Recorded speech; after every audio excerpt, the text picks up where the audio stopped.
Hi guys. So I have something to share with you because I'm just, always trying to be as authentic as possible and just keep things very real.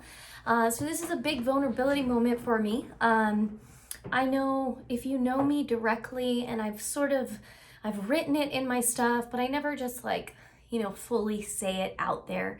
Um, but I have been in a program for the past 2.5 years with the courts.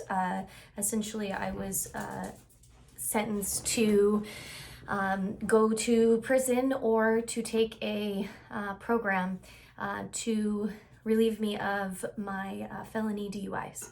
So I got a certain amount of DUIs in a 7-year period. And in the state of Nevada, that is considered a felony. That's 3, so you can't get more than that, or you can't get 3. And yeah, that happened. It happened over a 7-year period. The 2 were 5 years apart from 2 more. So or 6 years ish for me. So I thought I healed from that segment of my life. And yes, I was still teaching yoga and doing work on myself, and I still was out there doing good things for the world. But then I also was partying it up still. And, I got into some cars in those time periods in my life, and I was caught. So I want to apologize, first of all, to the community, to anybody that's had any DUIs in your life, anybody, family members that have been hurt or killed, or anybody who has experience receiving DUIs. The pain comes from all directions. It's bad. It's not a healthy thing to do. And I'm truly sorry for that portion of me and those experiences. And I'm so grateful for all the things that led up to my life. But anyways, I had to write a letter because I'm approaching the last 6 months of my program in the courts, which requires a lot of different things, counseling and therapy and a lot of court dates and a lot of appointments, and really teaches you how to be a human, especially if you have substance abuse problems. It really teaches you to reprioritize your life and how to reframe your life, and it's an amazing program. I really support it. I believe in it, and I'm so grateful for it. It was probably this or a year in prison and whatever parole you have to go through to come out of that. So it really gives you a chance to keep your life and actually create a life if you didn't have one at all. So with that said, I'm going to read you the letter because I think it was kind of cool, and it's long. So, you're going to be on this for another 5 minutes, so know that. And yeah, so this is to the court that I'll present this on the 24th to phase up to my last 6 months in the program. So I want to start this letter by saying that I'm thankful for everyone that the SOP program and the vet court have done for me so far. I think that this program is both maturing and stabilizing. It has proven to create such a foundation in my recovery and complement so many other things in my life. So thank you to all of you that do what you do and support us in this process. My current relapse prevention plan is to maintain my overall health and well-being through counseling, yoga, working out, eating right, sleeping 7 to 8 hours a day, showing up for my appointments, and honoring my boundaries. When I do these things, I am balanced and clear-headed. I don't feel the need to pick up a drink or worse, do anything that would sabotage my progress as a maturing adult.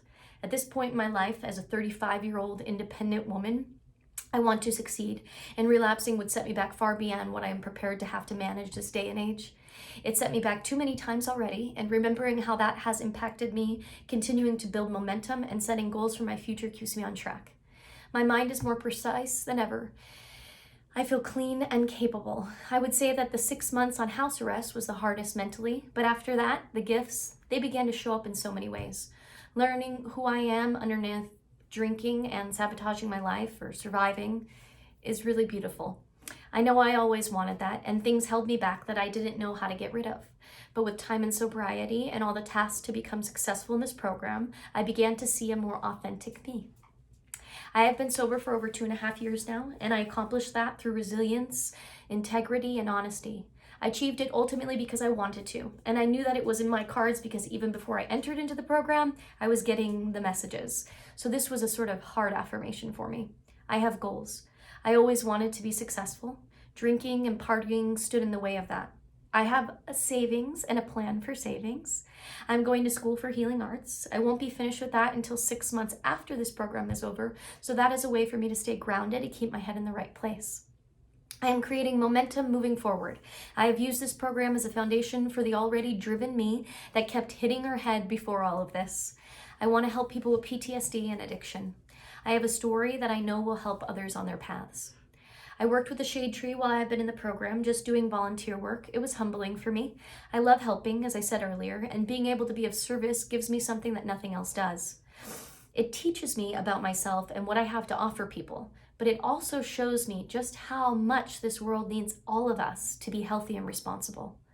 I'm currently engaged in Phoenix recovery yoga classes, which are kind of new to me. I have been involved in a yoga community for quite some time, but I found it hard to connect with my community after the pandemic because of studio closures.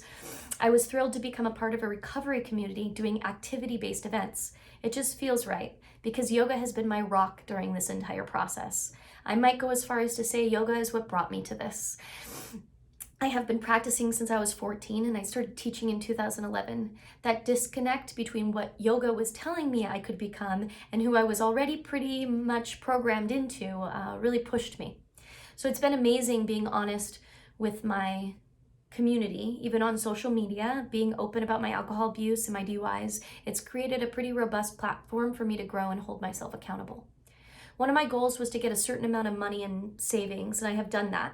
I have filed for bankruptcy in the past year. I just finished my first year in my healing arts program. I continued working full-time and keeping my grades at a 4.0, which was more than I set out to do. I have strong bonds with a handful of people who support me and are always there if I need someone to listen to.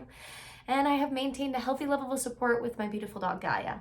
Oh, and I got a car, which was a massive deal for me. These are indicators of my progress, what I am capable of, and give me more momentum to be responsible and accountable in the future.